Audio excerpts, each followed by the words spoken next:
Let me see here. I see the Well, little zero on the screen. We are live. Yep. that was fast. I hit the go live button, and I mean, like in 2 seconds, we were online. Or well, we're supposed to be online. I hadn't even got a notification yet. So anyway, We it may just be us this weekend since it is Labor Day weekend. I mean, how silly of you guys to try to put a duck show together on the day before Labor Day, right? well, I'm What a were y'all I'm just a thinking? I'm just a button pusher. So hey, it's you two guys. It's got to be y'all's fault. It Oh, can't on we earth be my fault. Anyway, all right. So I was kind of watching for it to pop up in it still hadn't popped up in my Facebook thing. So we're just gonna go solo the way we are, and maybe at some point I'll share it here in a little bit, or we Yeah. could ask folks watching the show to share it.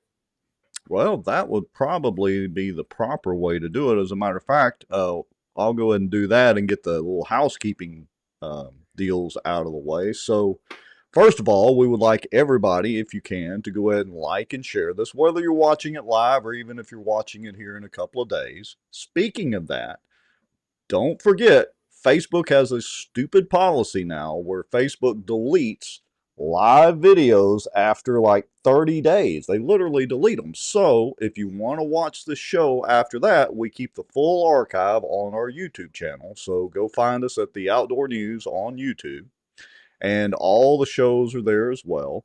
A couple of little house cleaning rules, housekeeping rules, or whatever. Remember, we don't really moderate comments, but a couple of rules. No vulgar language. Cussing is okay. We're all adults here, but nothing vulgar. And no obvious trolling. But other than that, we don't really moderate the comments, and we encourage commentary, even if you don't agree with anything Josh, Duke, or I happen to say. And other than that, that's pretty much it. I will turn it over to you two and start talking ducks. Well, it did deal. finally come up in my feed, and I have gotten it shared out to a couple of places. It looks like Mississippi and Louisiana, and let's see, am I missing somebody? Maybe so, but anyway, we'll go with what we got. So, Josh, what did we cover last show? I do know that at the end of that show, man, it was like we were getting attacked from every freaking angle you can imagine. I mean, and the derogatory comments and the negative things about us personally. I mean, it kind of went over the top a little bit. Yeah, it did. I mean, apparently people don't like for us to read stuff off of black and white, and whatever we do read, we're not reading it correctly. Neither one of us went to an English class, I guess, but yeah, they definitely came out of the woodworks at us. Yeah, especially going through, as I recall, going through numbers of just how much waste grain is across the landscape. If you took just one crop, corn or rice, and as I recall correctly, if I recall correctly, the one crop was enough to feed the whole migration for how many 27 years or something like that. Yeah, 27 years every single season. That Yeah, was pretty crazy. and that was just with one crop. That was just with corn. That wasn't even considering rice or any soybeans or anything else. Just corn. Yeah, yeah, and what's so crazy is all since then I've heard a couple of guys talking about modern day combine loss. Okay, and they're like, "Oh, these newer combines they don't leave near as much." Well, guess what? Some of these studies that have been done for duck use days, they've been done during this modern time period. Like that, those studies are still showing almost the exact same numbers. This isn't some studies that we pulled from 1955 or 1970.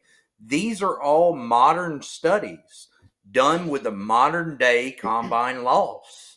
Am I correct, dude? I think you're correct, but so we went in depth on all of that, but moving into this show, as a result of last show, there's like you were saying there's been a lot of commentary and a lot of different people have podcasts, some other podcasts that there've been some comments. One of the first ones out of the gate, we're going to go backwards in time because I think this was partially a response to one of our first shows, and when we were talking about how inexplicably the website where you as an individual can go and look at band returns just went offline, and still the link to it to this day is inexplicable. Probably due to funding, but as everyone articulates, it's such an important resource. It makes one wonder, why would Not Ducks Unlimited or Delta Waterfowl or somebody as important and as valuable as it is, not pay to make sure it was still available? Makes you wonder. It's obviously available to somebody because a lot of these biologists are sure still talking about band returns and being able to access and get information, but yet somehow or another it's not available to the public anymore. Yeah, and it, on this short clip, not only that, some of these stretch back to whenever all of this first got brought to light. And why I put all this commentary into this video is to show that the same people who are fighting and arguing and saying, "Oh, nothing ever changed, that's not happening," is the same exact people who are still fighting today. That's what I thought was interesting. So I just put them all together just so that everyone can see. Well, we've got that first little video, Rex, and this show is as well for everybody watching. We're gonna talk. It's interesting that in all of this, with the exception of maybe this first video, you know, ethics, hunter ethics. We're going to talk about that a little bit, and we coined this show. In today's You had made the episode, graph. I am critical of Slob. others that are spreading misinformation. Sorry about that. Today's episode Hold is on. kind of a catch-all and Hold open on. landscape. Let me pause the video. Technical issue. Oops. Okay. Sorry. Well, you had coined it. We had talked about slob hunters, and how in one of the shows, I think it was we showed the sitting ducks article prior to the 99 changes, that the wildlife agents had, they had released their statement and they coined the people, slob, or some people slob hunters. And before the show, we were talking about, Rex, how you were fishing 50 yards, off of the bank line, and some jackwagon, with a mud motor comes flying through between the bank line and your boat. And obviously, that is somebody with poor ethics. I mean, that's a description.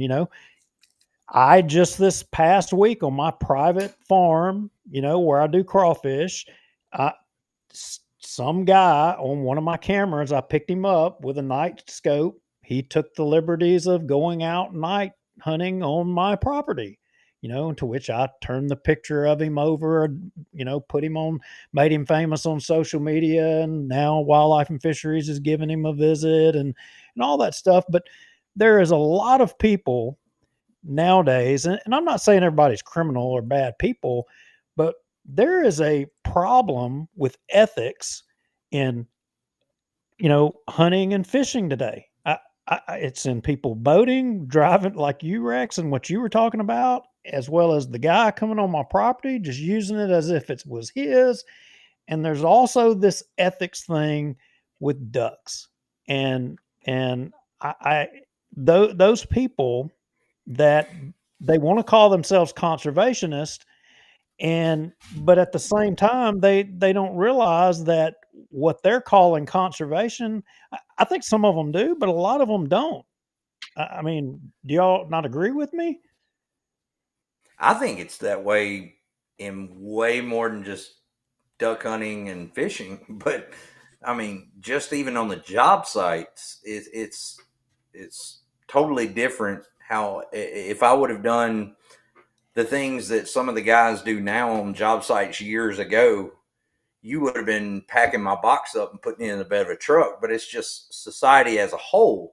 But But yes, very much so with duck hunting and with fishing. And Rex, I fully understand about someone running. Whenever I'm running a boat, I was taught you look at what way the guy is facing, and if he flags and tells you to slow down, slow down. Other than that, I'd rather someone run by me on plane because it's less of a weight. But you go the opposite way than he's looking or his rod's facing. And I'm sure that you were fishing the bank, so he's running right through the path of where you are fishing, where the fish are. So, Yeah, but and it's the same thing. Yeah, and it's one of those things, just because you can do it doesn't necessarily mean that you should do it.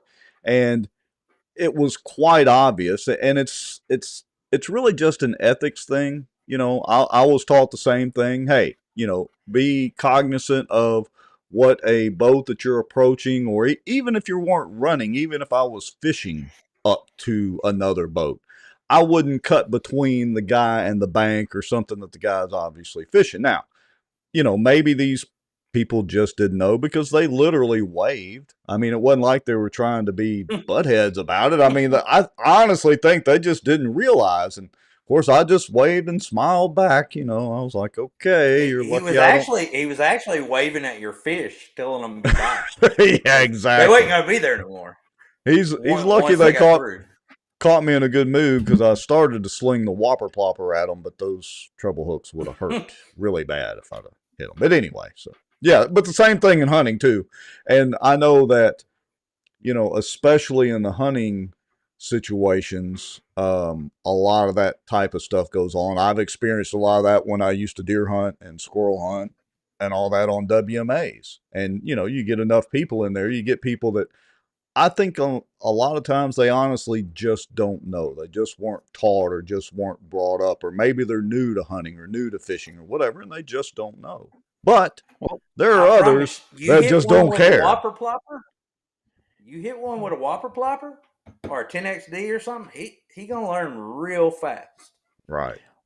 I think what you just said, Rex, is that some don't know, and I think we're going to put that is going to be shown to be accurate here in one of the videos on one of the other podcasts that we're going to show, and what the hosts on that podcast, and I think these were all educated people. I think these are biologists, but I can tell you none of them have gray hair like us.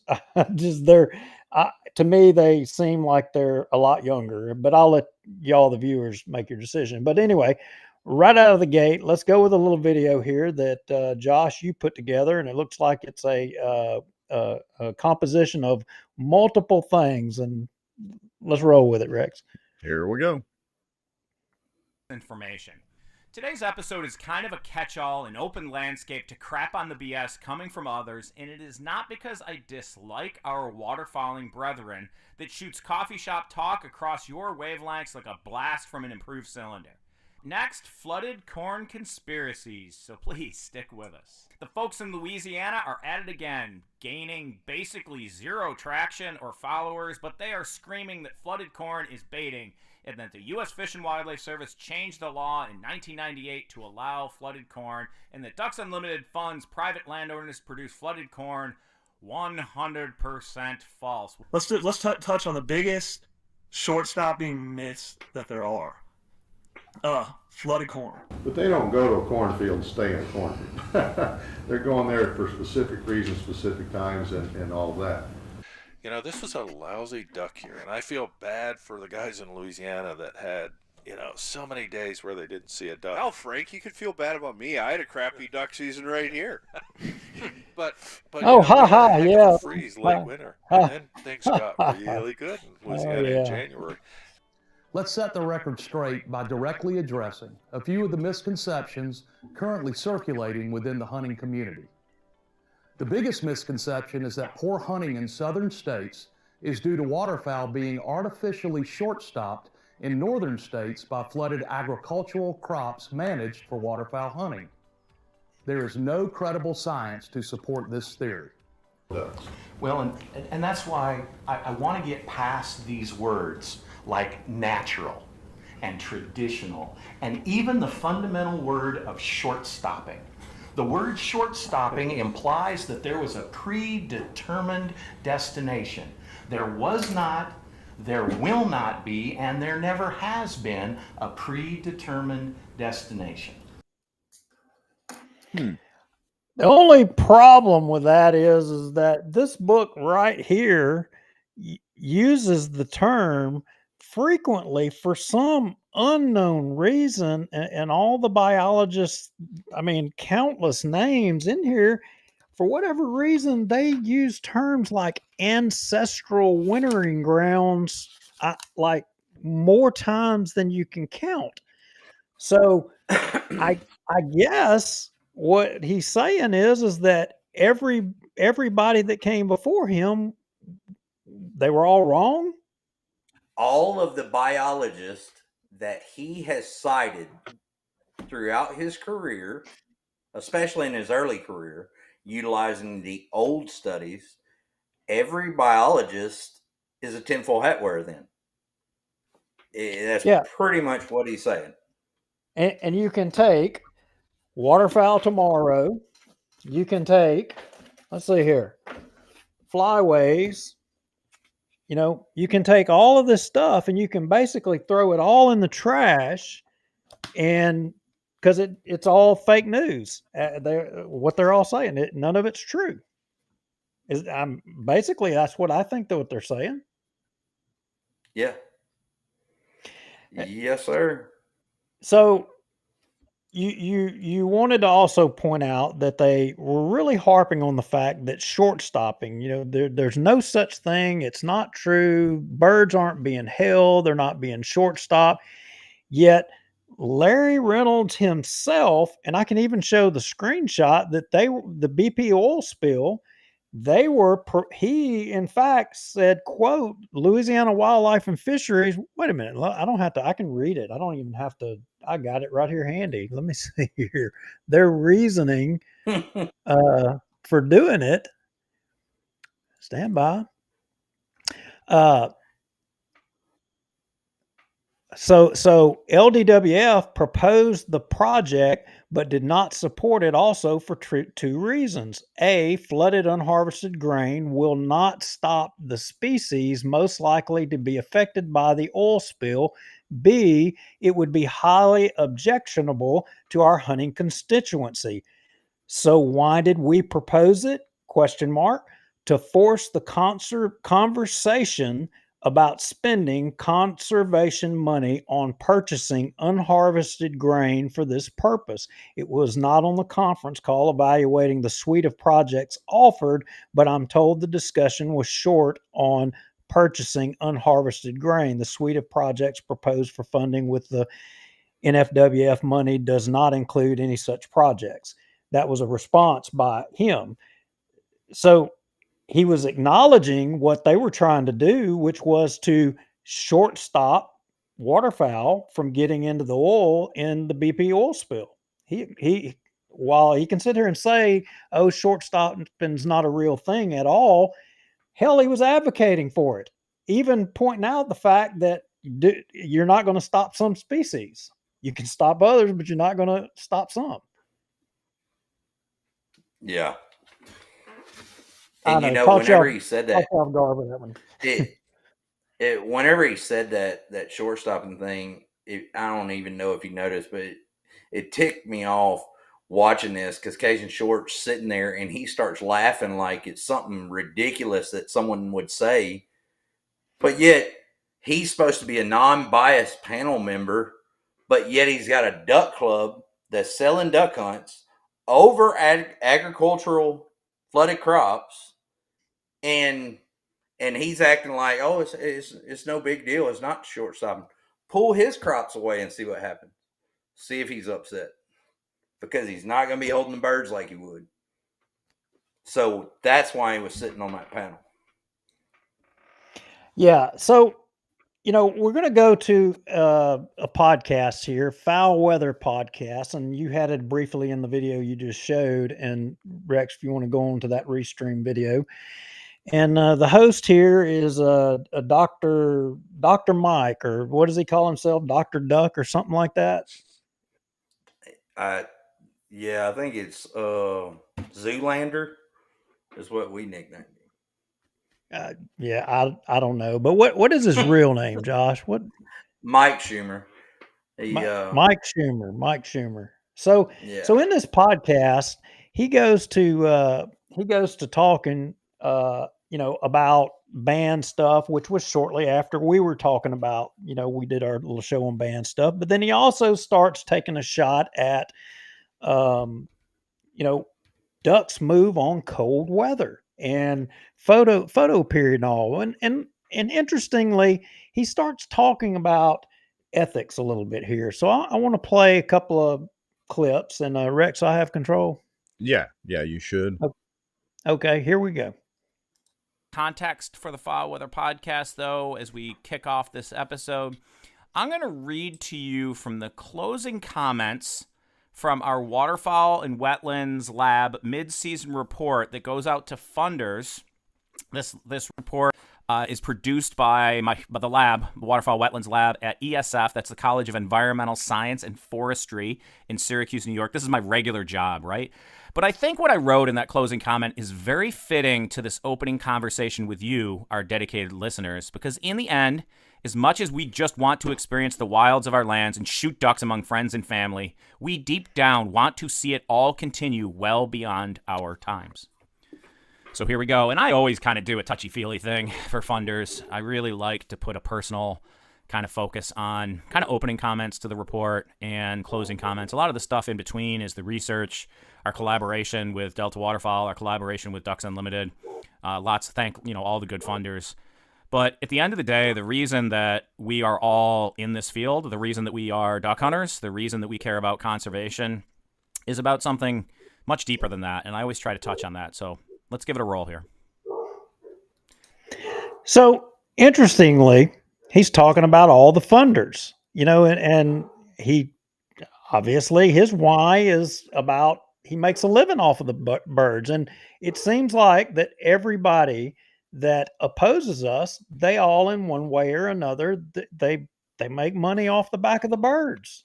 And I thought it was interesting to point out how he's talking about the funders, and he's advocating that he's an unbiased source. While he may be a professional that has, studied waterfowl, I mean, he may be a biologist and all of those things, but, obviously he has a little bit of a bias here. Do you not agree? You think? Oh, I think definitely. And I know a little more, and we'll get to that. But he starts talking about leaving it in the black. And somehow or another, I missed that part. I don't know. I guess I got the timestamp wrong. But he goes on to talk a little bit about conservationists. And let's listen to this part right here. Eye full of ducks, but will you leave it all better for tomorrow? In my opinion, the true measure of a conservationist is leaving it all in the black. This metaphorical balance sheet is fragile. Ended with yours in conservation, Dr. Mike. So I think you're going to see as this episode evolves how leaving it in the black and making sure that you have a positive balance sheet as a conservationist is important. In today's episode, I am critical of... So, yeah, that was the part where he was I can tell you one thing. I would love to leave in the black, and that'd be his eye if I ever see him in public. Like, seriously. I've not even played anything yet that's controversial from him. I mean, he hasn't really It's just his voice, dude. Like, I don't know. Maybe it's because I know what he said in the past. Yeah, well, I don't know. Everybody watching doesn't know everything yet, but up to this point, I mean, he sounds logical. But you know what? Let's get into a little bit of that controversial part of what he says. Here we go. Okay, on to flooded corn conspiracies, everyone's favorite. And I'm actually not going to spend a lot of time on this today because, as noted, we are working on a corn episode redux, which will come out in the fall with much more detail. The folks in Louisiana are at it again, gaining basically zero traction or followers, but they are screaming that flooded corn is baiting and that the U.S. Fish and Wildlife Service changed the law in 1998 to allow flooded corn, and that Ducks Unlimited funds private landowners to produce flooded corn. 100% false. What BS? Federal regulations on baiting were first established in the 30s and read like this. Migratory game birds may not be taken by the aid of baiting on or over any baited area. Baiting shall mean the placing, exposing, depositing, distributing, or scattering of shelled, shucked, or unshucked corn, wheat, or other grain, salt, or other feed, so as to constitute for such birds a lure, attraction, or enticement to, on, or over an area where hunters are attempting to take them. It went on to specifically state, nothing in this subparagraph shall prohibit the taking of such birds over standing crops, flooded standing crops, including aquatics, flooded harvested croplands, grain crops properly shocked on the field where grown, or grains found scattered solely as a result of normal agricultural planting or harvest. Now, in 19... Okay, so hold that thought right there. And Rex, I need to pull up a cut. Okay. And let me find it. This is kind of off. Doom, doom, doom, doom, doom, doom, doom. Okay, well, I think I may have taken it out. So back to the video. We're going to keep going. Okay. So Rex, Josh, I was going to go to the what you sent me earlier in 1973 and show the language where it actually differs than the 99 language, and where it has except waterfowl. But I don't have that right handy. Thought I did. We'll lay that out on next show, like what we was talking about. But yeah, that really is an eye opener, because whenever you read the Migratory Bird Treaty Reform, it specifically says, and that's in 1998, that the regulations haven't been touched for 25 years, which would make it 1973. So by pulling up the Code of Federal Regulations during that time period and you lay them out side by side, you can actually see the exact changes, and it'll really open up your eyes. Yeah, cut to Rex. All right, let's see here. Let me click a couple of buttons. Is that now there's multiple cut twos? Is that the early birds? Cut to manipulation. Okay, coming up. Let me hit a couple of buttons here. And you'll see the highlighted part down at the bottom if you can zoom in on that. And specifically where it says, and if you compare this to what he's talking about in the 99 there, he doesn't read this part, the taking of all migratory game birds except waterfowl, and goes through the shelled, shucked, and all of that, and says, or as a result of manipulation. Now, manipulation is key, isn't it, Josh? Because what was considered... Yes, it is.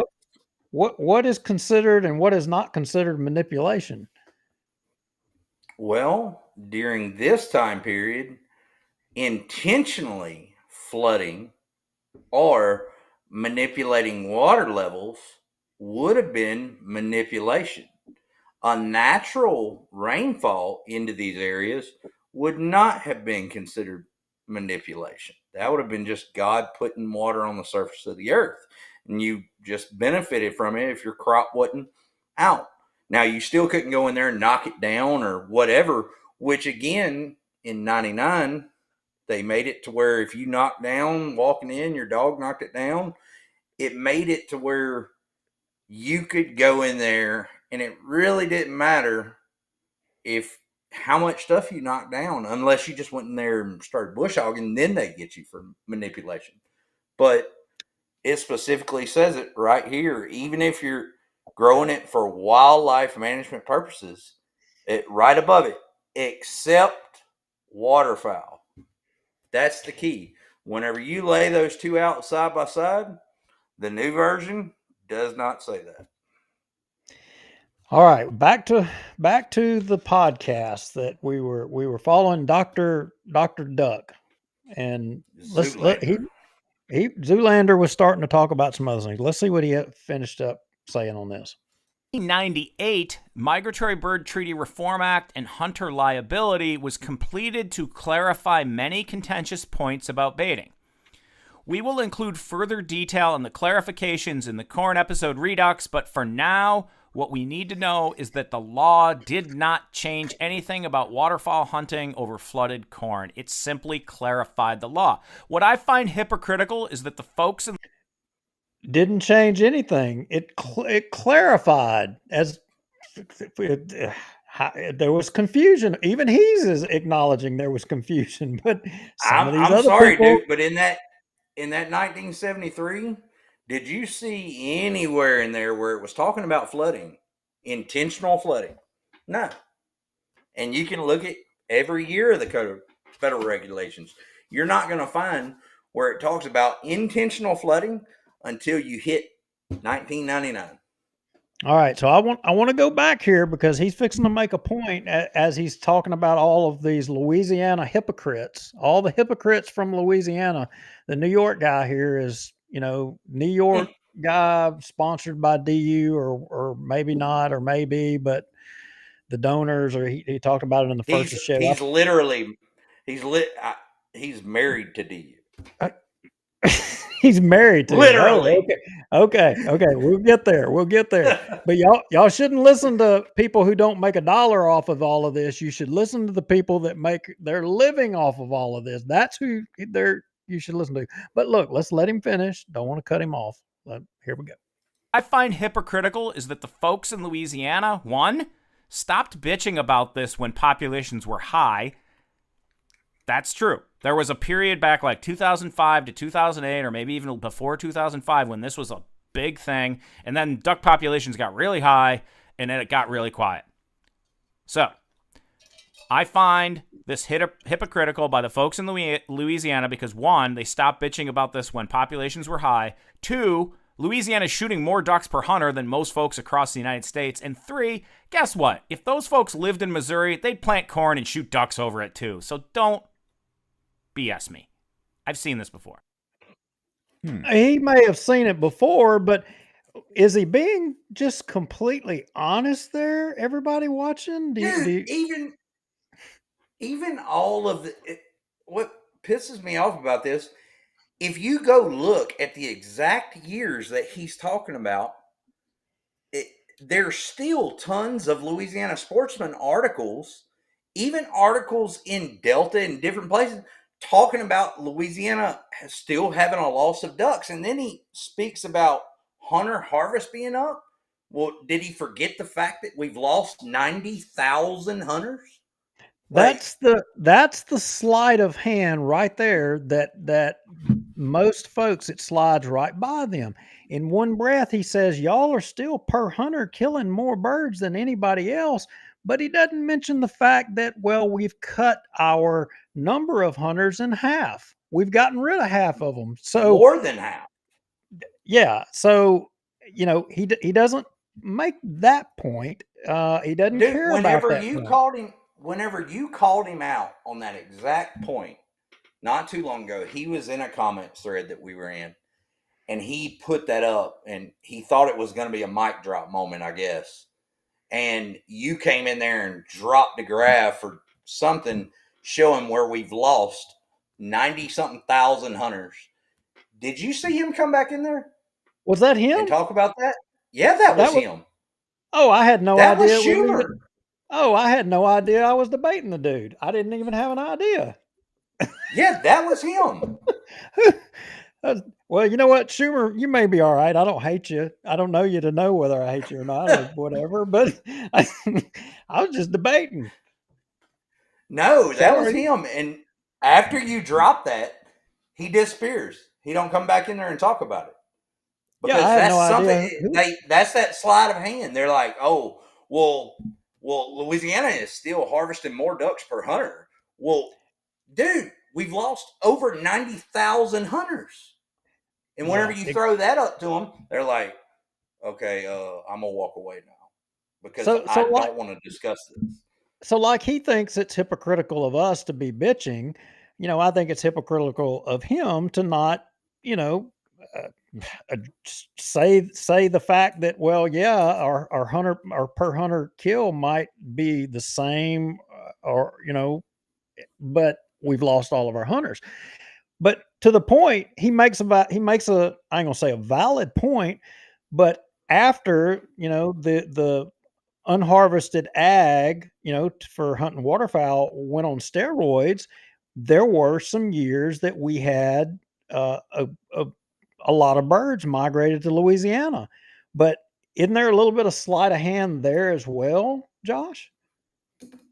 Well, yeah, especially if you're specifically talking about, I think it was the year 2010 or 2011, because Devaney does that crap all the time, and he points out those specific years. But what they fail to tell you about those specific years is, if you look up, because me and Dr. Mark, whenever we were looking at all the data, we saw a rise on that year, and we was like, okay, what would cause that? And Mark, he talked about it on the podcast with Joe Spears. He looked at every aspect of this because he wanted to be able to say without a doubt that he felt like this was the problem, because nothing else was correlating. So we went to find out why the jump here. And what we found was those specific years in the Midwest was some of the most worst tornadoes, like large outbreaks of them that destroyed tons of crops. But it was the same years that earlier in that year were record droughts for the United States, for the Midwest. And so you had a mixture of all that, and that's the only thing that Mark said he could see or correlate that could have possibly given a rise in Louisiana, because we were steadily seeing a rise in the breeding grounds, yet Louisiana wasn't seeing that rise. And then right after that short time period, boom, it falls flat on its face again. And you look at those years, and there weren't these record outbreaks of tornadoes or droughts. So that's the only thing that we could explain. Well, yeah, I'm not going to touch the tornadoes things. And when you say that, I'm thinking you're meaning just storms in general. I don't know. Yeah. You're talking about drought, and then you're talking about having record numbers of tornadoes. And it seems to me that normally you've got a lot of rain and stuff that comes with tornadoes. So that kind of doesn't make sense to me, but the drought thing does. And it would make sense to me if we had a lot of waterfowl migrated to Louisiana by virtue of some impact in the Midwest, that, or central flyway, if that's what you're trying to say. That would make sense to me because, past waterfowl management, Yancey and crew delineated that, a majority of the waterfowl that migrated to Louisiana didn't come by virtue of the Mississippi Flyway. They came by virtue of the Central Flyway. So that would make sense to me. Yeah. Anyway, so this cat keeps going on, and I'm going to jump ahead. And he's kind of off of us, and now he's getting on Cohen Labs up there, and kind of what he's talking about. And let's listen to that and hear what you got to say. Hey, so some new chatter out there is that ducks are just calendar migrators in totality, even mallards, and that they don't migrate after the winter solstice in late December, because after that, they are just thinking about going back north. Oh, why is this laughable? Because every ounce of data on this topic suggests otherwise. If you think about it with a reasonable head on your shoulders, it's laughable. Okay, yeah, some mallards are at southern latitudes when the season opens, but that's why it opens so late compared to other states to the north. And yeah, ducks are different. They don't all do the same thing on any given year, but most of the time, most mallards are still north of you at mid to southern latitudes when the season opens. The other ducks, the wimpy ducks like teal, gadwall, widgeon, pintails, and shoveler, they're very often there in abundance when the season opens. Same thing here near the farm in Jack's Reef. But that doesn't make them calendar migrators specifically to your southern locale. We've talked about this a bunch. The first thing these ducks do is move out of non-productive landscapes into their first staging area where there's highly productive wetlands with lots of food. I'll admit that some of that is based on photoperiod or how long the days are. They have a hormonal response to start moving south. But when we've tested effects of photoperiod against weather variables at mid-latitudes, these ducks always move on weather more than photoperiod. It's in every piece of literature out there. The effects of weather increase as the season progresses to a point at which they are likely to try and stay and stick it out. The point is way past the winter solstice when they try to stick it out. That is, December 20th ain't the date where ducks don't move anymore. That's just BS. We're going to have on Ethan Dittmer, who is... Well, is that a shot at Cohen or not? Dude, that is a straight shot at Cohen. Like, he's taking a shot at Cohen and us because we had shared that and we were arguing with a bunch of his groupies, I guess you would say. But the thing is how can you argue against telemetry? Like, the only thing that Bradley's doing is saying what the majority of his birds are doing off of what the data is giving him off of the telemetry. And he's saying, yeah, maybe a few. No, Bradley said over 60%. So that's greater than half. And he has a large number of birds with telemetry on them, with backpacks on them. And he says over 60% of his birds are migrating. Halloween ducks. They're coming down. Once they get there, they stick it out. And once the winter solstice hits, they're not moving. It's almost like they don't have the energy. They are sticking it out there and preparing to head back north. And that is what his data is showing him. How can you argue that and say that he's crazy for even saying it? That's what the bird's actually doing. So do y'all, we can move on from that right there, Rex. That's all I'm going to play of that podcast. But to that point, photoperiod, and he's talking about, that look, the birds move on weather, and after they have, migrated, they're he said the little bit of photoperiod. He gave some little, credibility there to it, but after that, he's all talking about weather. Do y'all remember in 2024 in January? Do y'all remember what was going on about middle January? Yes, sir. That real cold snap. Oh, speaking of cold snaps, cut 2A or go to cut 2B first, Rex. All right. Let's see. Make sure yeah, right this is what released this week. I remember January 17th of 2024.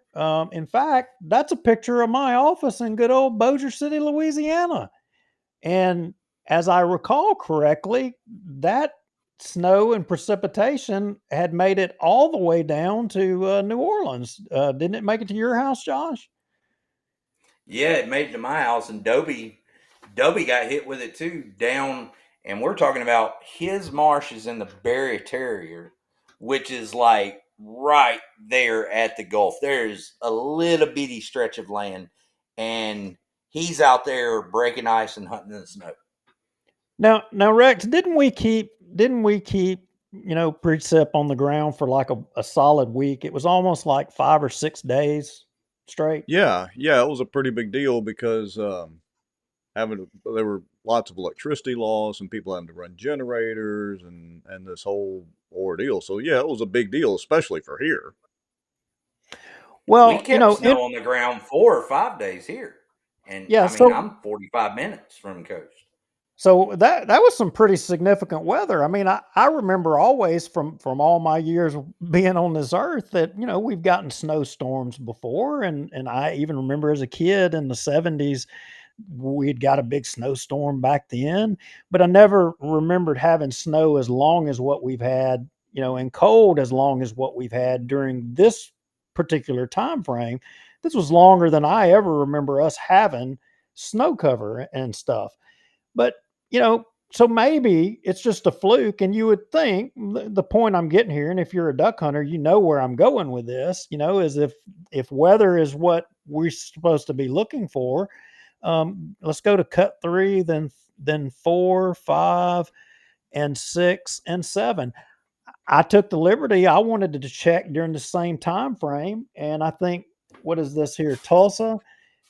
This was did Tulsa get a lot of snow? Yeah, well, it looks like from January of 24 to January 30th, in 24, it looks like they got somewhere ultimately a total of 3 inches total in snow, and it started somewhere about probably January the 5th. So they started getting the weather. Then you look at I think that's Burlington, Illinois.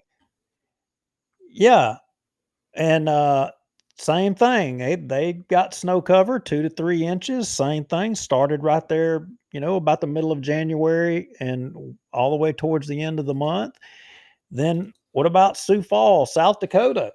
Well, yep, they had snow cover 1st of January all the way through to the end.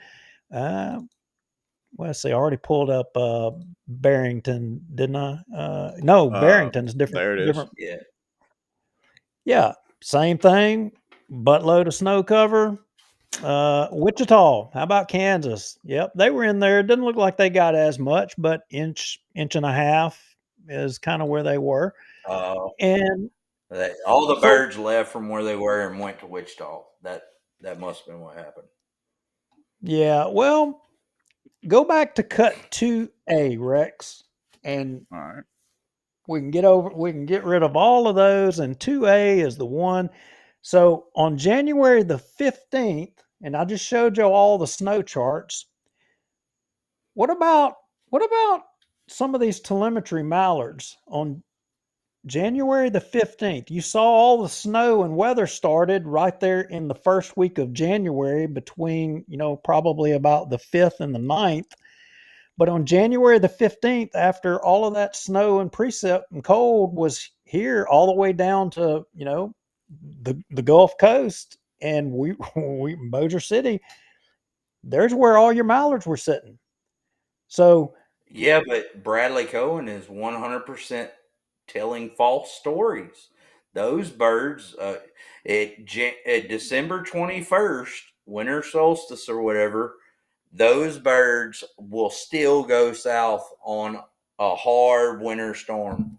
Well, look at what Bradley Cohen's data is telling him and telling us. No, they don't. So I don't know. Here again, we're saying it's all about the cold, but yet the data is showing something different. But why are they not telling that story? Why is Dr. Duck, why is he not talking about that? I mean, does he have a conflict that prevents him from, showing everybody that? I mean, and what about the telemetry stuff, data that is not public? About the birds and the waterfowl that died, and then the waterfowl that were found all around those waterfowl that were found dead with the backpacks on it. Why is that information not public? And he says, "Oh, the teal are going south regardless." Well, the information that's not public that we are trying to get our hands on, that certain people need to release it. Well, if I'm not mistaken, Duke, there was a bunch of teal that were dead around those mallards in the flooded corn, along with a bunch of snow geese. So why would waterfowl management hide that information? Why would they not want that public? It makes one have to wonder. Yes, So, sir. so all right, moving right along. Josh, you had cut 2 birds early, Rex.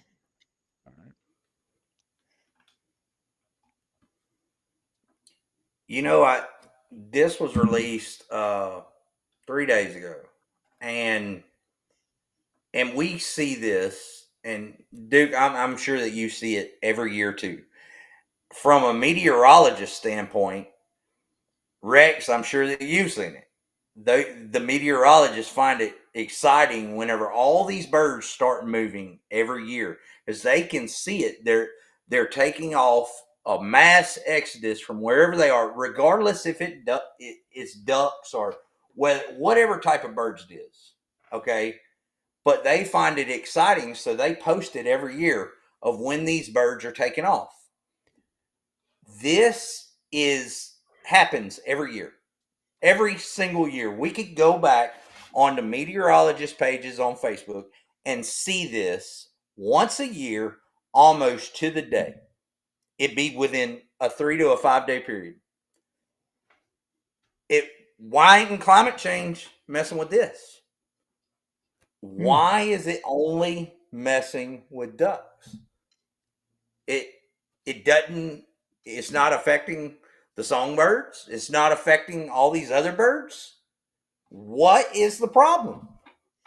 We see this every year, and no one says shit about it.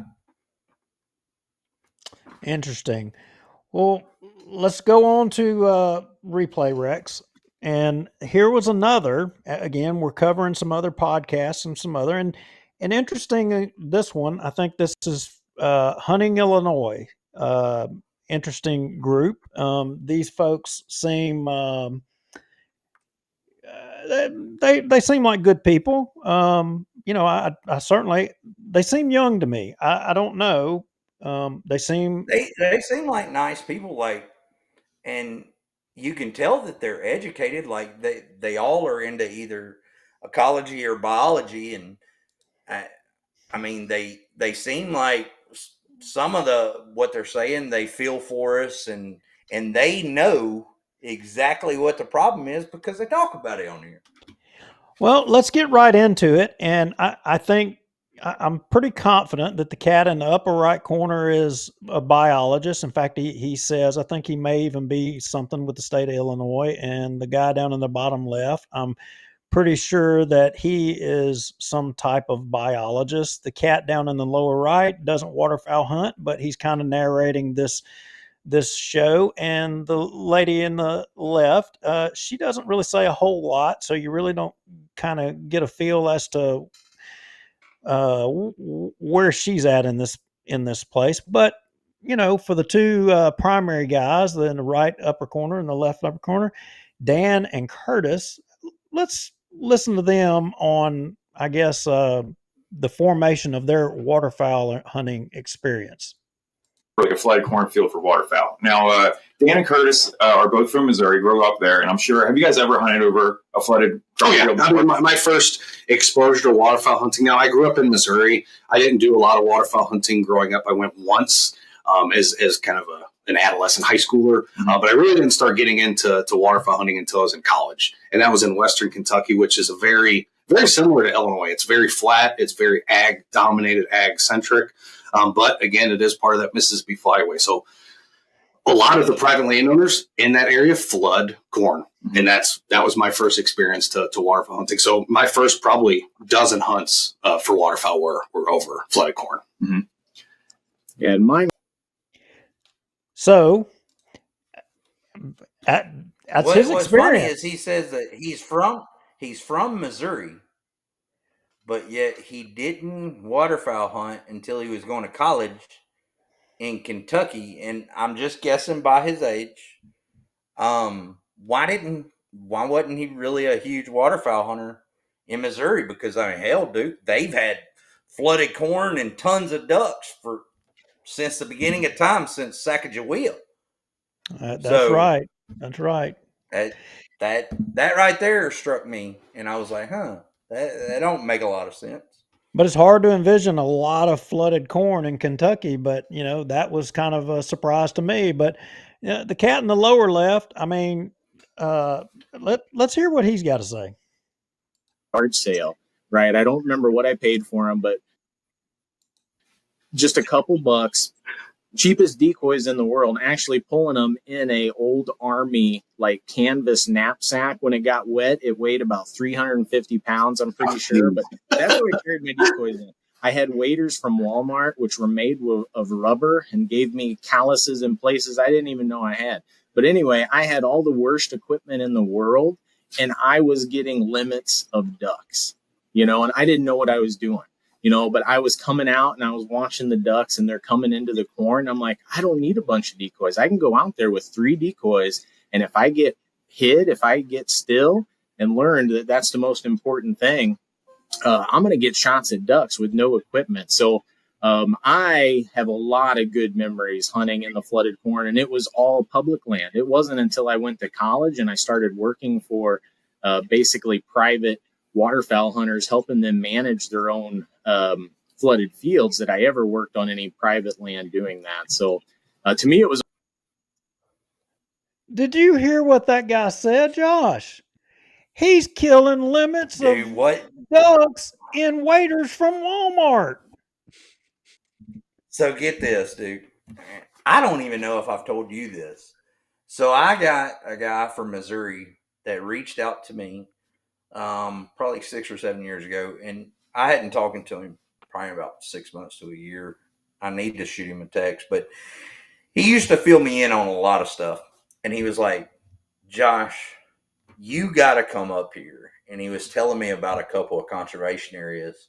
And he said, dude, it's like a freaking dove hunt, like a dove shoot. He was like, literally, you could get out your truck, standing in the parking lot right beside the flooded corn, be wearing a fluorescent jacket with a hunter's orange hat, playing music, and shoot your limit in the parking lot and get back in your truck as they're flying over, as all these guys are shooting. Yeah, but your buddy didn't tell you everything. He held out on you. What's that? He held out on you. What did he hold out? This guy just gave up the secret. He didn't tell you he was wearing Walmart waders too. Yeah. But this guy just told everybody what the secret is.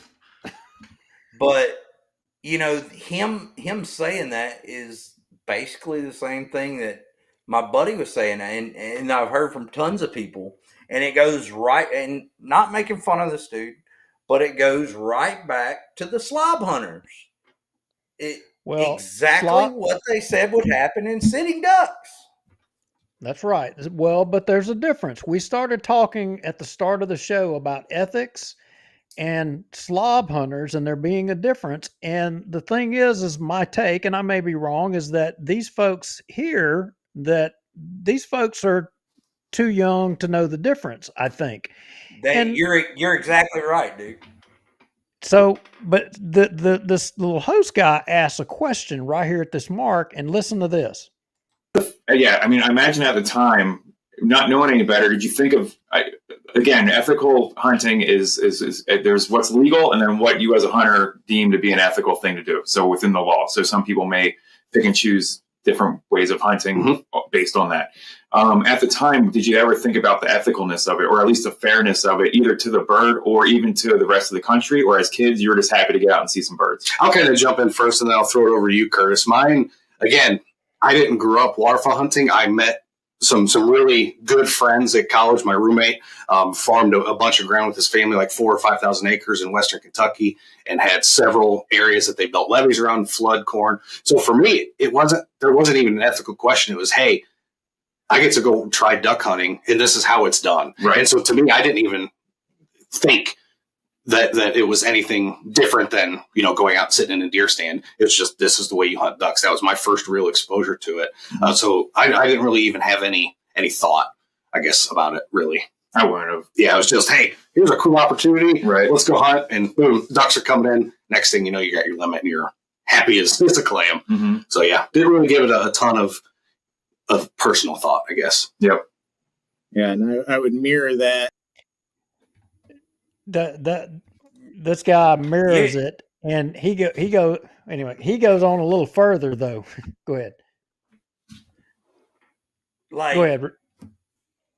You look at this dude, and he is saying exactly what we said on one of our first podcasts. Whenever we said that there's a whole nother generation that the only thing that they know is flooded corn.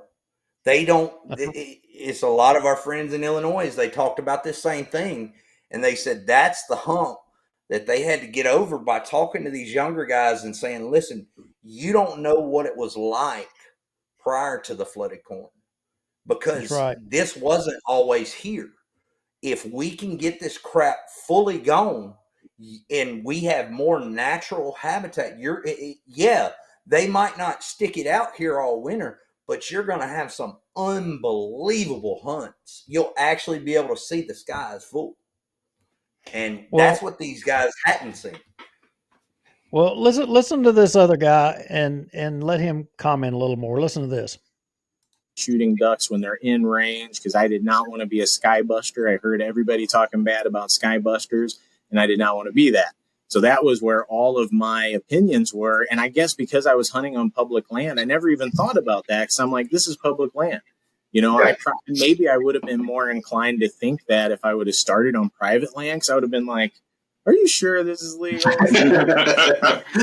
But like, it was public land, and so it wasn't just me, it was everybody. Everywhere I looked, people were getting ducks, and so everybody was happy. And so to me, I guess, where's the victim, where's the crime, right? I guess maybe the ducks would say otherwise, but hey, at the same time, they're pouring in there to eat this corn. So I never thought of it as being unethical, as being like too much food. But at the same time, I would never, we grew up deer hunting, and I would never, ever even think of going out and dropping corn every year. But at the same time, if a farmer left a field standing because they turned it, there's no victim, no crime, right? I mean, he had no thought about that what they were doing would affect people down the flyway, or whether it even mattered to anybody else, or was it having an effect on anybody. It didn't. I don't think it's even registered with these guys, the way they're describing it. I think they're being honest. No. That was his thoughts whenever he first started hunting. The further we get into this video, you're going to see that he now knows without a doubt what it's doing to the migration. And yet their opinion is still, as biologists in these areas and as duck hunters, they would rather hold the birds there against ethical standards. Well, they were just talking about, we wouldn't bait deer, but yet you'll put thousands of acres of corn. Well, look, this cat in the right, basically, we're here. Let's let him say it. Here we go. Okay, can I shoot that? The ethics of hunting over flooded corn never even occurred to me, and nor do I think it would at this moment either. Mm-hmm. No, he's done. It doesn't never occurred to him then, and it doesn't occur now. It gets better. Let me chime in for a second here, though, because Duke, I think it was you and me, or maybe we were all three having the conversation. So I don't ethically have a problem with somebody baiting, because let's face it, our ancestors, before we had rifles and everything else, if baiting some game in to feed themselves was going to guarantee their success, they would do it. I mean, if you really truly go back in time. And it's interesting that this guy mentioned, he wouldn't put out lots of corn unless it, for deer hunting, unless it was a farmer's field. We used to buy corn by the pallets to put out down here in Louisiana. It's a completely different mindset. But the deer are not migrating from the Midwest down here or vice versa. I think that's the key difference. And it's like I said in the That is beginning, 100% the key. yeah, I don't have a problem with, honestly, I don't have a problem with baiting ducks or doves for that matter. Not that I do it, for legal reasons. But unless it's against the law, but ethically, I don't have a problem with it, except it can change the animals that are migrating from one area of the country to another. If me putting corn out stops, the deer from going to my neighbors and sends them over to my feeder, good for me. But I don't have to worry about how that's affecting Duke 25 miles away.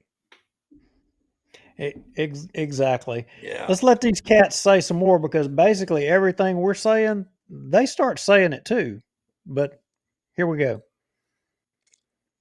It's to have good hunting. And me as a waterfowl hunter, again, I was like, hey, where's the crime?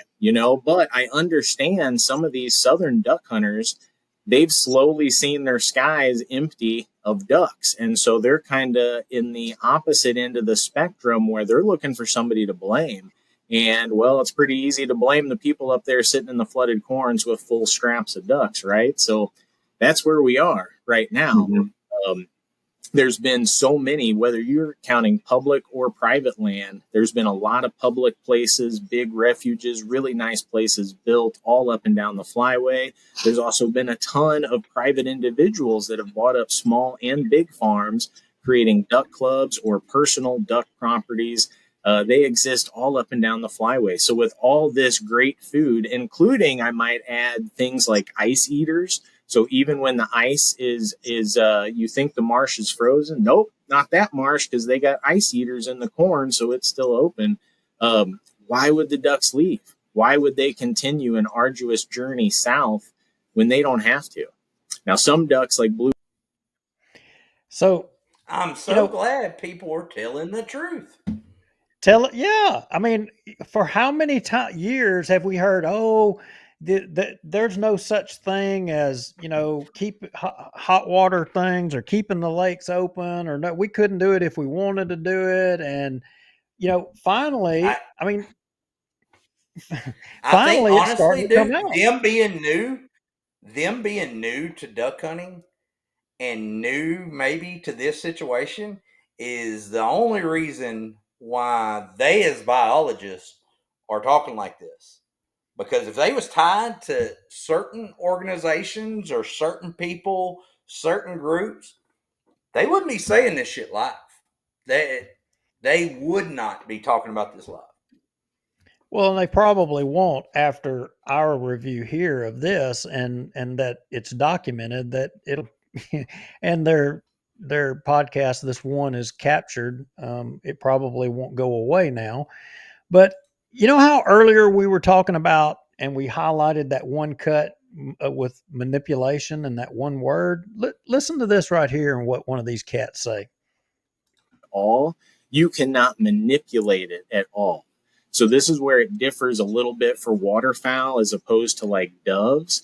It's a little bit more restrictive for waterfowl. You cannot manipulate it at all. So if you're going to leave that corn all standing, you can't go out there and mow it down, or you can't go out there and do any type of manipulation. The only type of manipulation that is allowed, and it's written right into the law, is flooding it.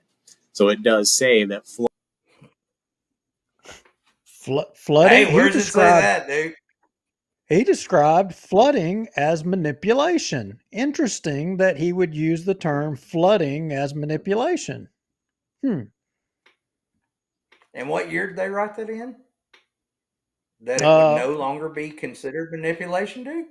I think it was 1999. 1999, yep, that's exactly right. And you notice earlier he was talking about how many duck clubs has been built and private lands that has been bought up and conservation areas that has been built. People, open up your eyes. Like they weren't doing this prior to 99. These cats on here are talking about it, and and they recognize, or they know the scale to which it's happening. It's happening at an industrial scale. That's the best way and word I can use to describe it. These cats are saying it where most of the folks up there won't say the scale that it's happening at. And, you know, in essence, here's another way, and they frame it best. Let's listen to it. And, you know, a lot of the Southern folks, you know, they look at the duck clubs, and basically this turns into a kind of a class warfare type thing, right? Because it's like, who has the money to flood corn? Well, it's the more richer people. And who doesn't have money to flood corn? Well, it's the more poor people, right? So they're turning it into a class, and maybe there is a certain aspect of that to it, but it also comes down to the point that just dumping out corn for any type of animal, that's not generally considered fair hunting practices in most states for most critters. So a little bit different. You will, if you search this, you will find some of the Southern folks who are trying to challenge it. And some of them say, hey, don't let anybody hunt over unharvested grain or flooded grain at all. And some of them are going the other way, where they're saying, hey, why don't you just let us dump corn in the water or dump sunflowers? I'm down with that. You know, if y'all gonna let them plant it, let us just start slapping it out. But it ain't gonna make no difference. Well, they'll talk about that here in a little bit too. But you know, here's the thing, Duke. It's like what Jeff Foles and many others have said, and if you go look at the studies, all right, a duck that has to dive, put its head under to dabble to get the corn, you know, let's just say a bag of corn will spread out, and that corn is also going to deteriorate. All right, a corn on unharvested stalks with the water level just right to where all that the ducks got to do is swim up to that ear. And guess what? Whenever the ducks eat out that row, what do, dude? They start trying to raise that water level. And then they got a whole nother set.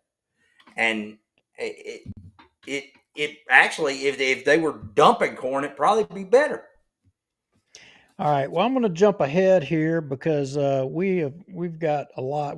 There's no way we're going to get through. So I'm fixing to start skipping some stuff and moving fast. Here we go. Let's listen to this right here because there were some truth bombs that came through right here. I think so, man. It goes back to that class. I mean, it doesn't matter. Any more extra expense than what you need, though, is a bummer. Yeah. It's just the nature of the beast of having to hunt a migratory species that you can't guarantee is going to show up at your location. That's rough. It is. It's a hard problem. I feel bad for all the Southerners who this was a huge pastime for them. It might be changing for them. But it sounds like what Curtis says too, like maybe it's time for them to try pulling a couple of strings and changing a few things and seeing if that has any impact. I mean, worst that happens is it stays as it is. I mean, you know what I mean? So. Yeah, and they've still got, obviously, the teal. They're still moving through. There are birds like widgeon that are still moving through. So it may not be the species diversity that they did have at one point, but what's the right answer, you know? Because I don't feel like, personally, stopping flooding corn, to me, that's not the answer.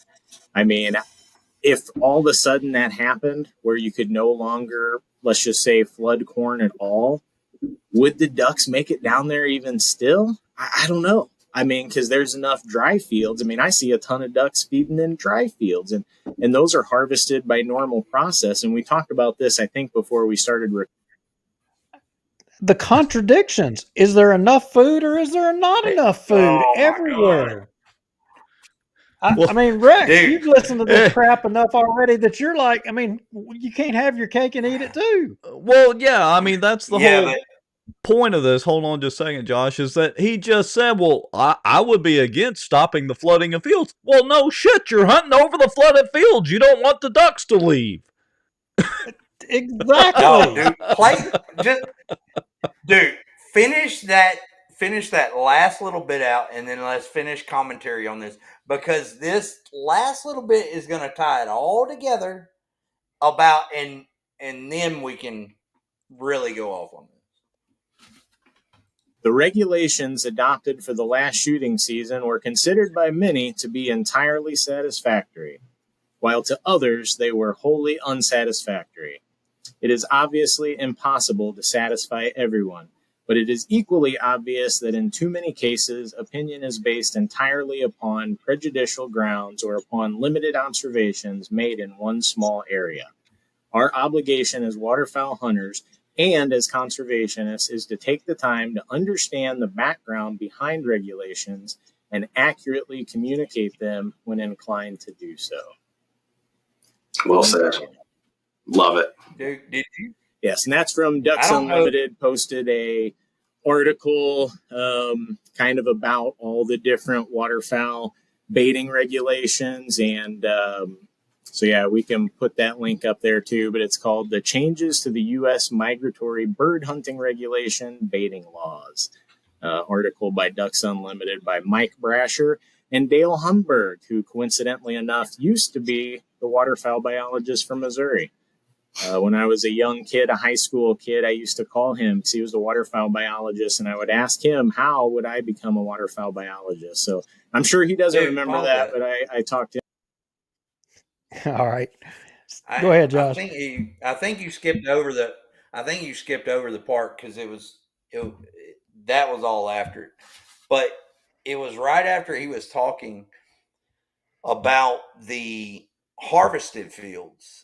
And he specifically says that the modern day combines are leaving 2 bushels per acre. Bushels. And right after he says, okay, he didn't think that the ducks would migrate anyway because of the unharvested. But he says the modern day combine fields are leaving 2 bushels per acre.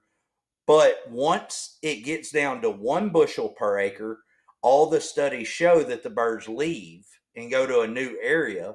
But then he went one step further, and they say, well, maybe we could do a share hunt program with Louisiana guys where we come down there and catch redfish and kill frogs, and we let them come up here and we'll give them free duck hunts if we can just keep the flooded corn. You skipped it somewhere right there, but that right there, dude, just I wanted to throw my phone whenever I heard that. I was like, you got to be kidding me, man. This is showing that you know what it's doing. You know that it's stopping them, but you're benefiting from it. Your state's benefiting from it, and you don't want it to leave. So, hey, we'll trade you some duck hunts for some redfish trips and some frog hunts, even though the resource that used to come to you, we have. And hey, they went on to say that, hey, y'all can come to North Dakota or come to Missouri, and you can come and do a non-resident hunt. There's nothing stopping you from coming up here to hunt if you want to. Yeah, how gracious of even them. though they're all the states, almost every one of them now is passing rules for non-residents limitations, and some of them are just saying no non-residents. So yeah, that's why the waterfowl license guys, in case y'all didn't know, that's why it's cheaper. The deer hunting, more than likely, you're going to get a deer hunt in those other states. But duck hunting, it is getting very limited, guys, in out of state. That's why. Well, I think, look, we've got a couple of more things in these notes. I say that we save those and we do another shorter show in between now and Sunday and cover the rest of these topics. What do y'all say to that? That's fine if that's what you want to do. Yeah, up to you guys. I'm game. I think that would be the best thing to do because look, it's Labor Day weekend. I don't know that we're going to have a ton of attention, and we covered a little bit of some long videos right now already, and I think it's a good stopping point between these cats, and we'll follow back up with the split read clip that you had, Josh, regarding snow geese and the record lows. There is one thing that I want to ask you. Did you see the breeding population come out this week. Yeah, I did. Cut 10, Rex. I did see the breeding counts. Did you see them? The bee pop came out. Yeah, it came out. Yeah, did you? No, not Yeah. that one. Yeah, no, yeah, I got it.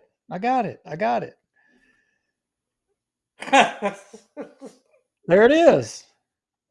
Yeah. There it is. We're still waiting.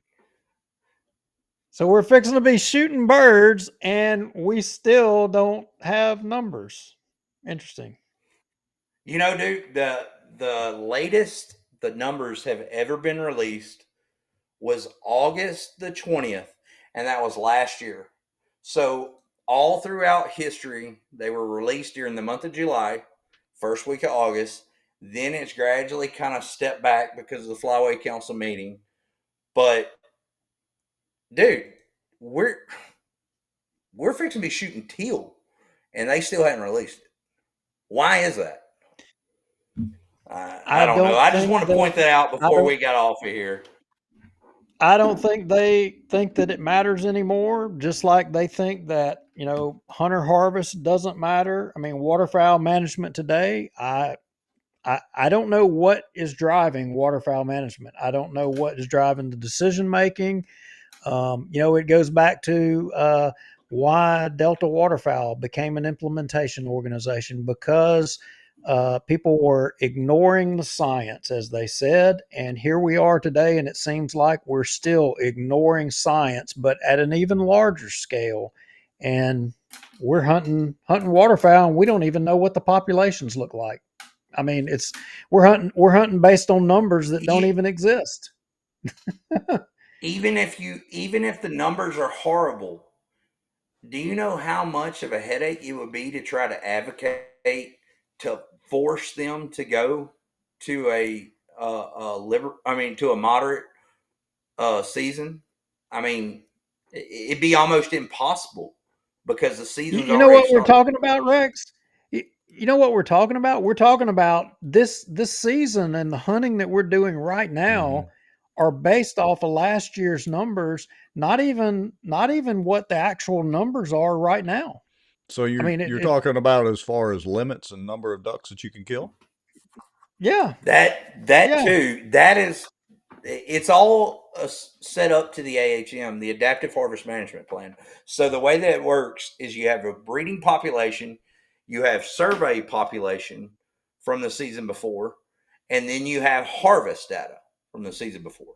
But then they factor in what they count for the next summer or spring during breeding season to align with all the rest of that. And that's how they make sure that, hey, we can kill this many ducks and we can hunt this many days.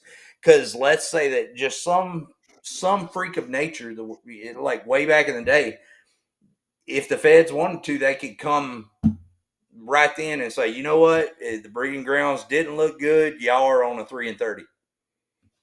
End of story. That's what we be on.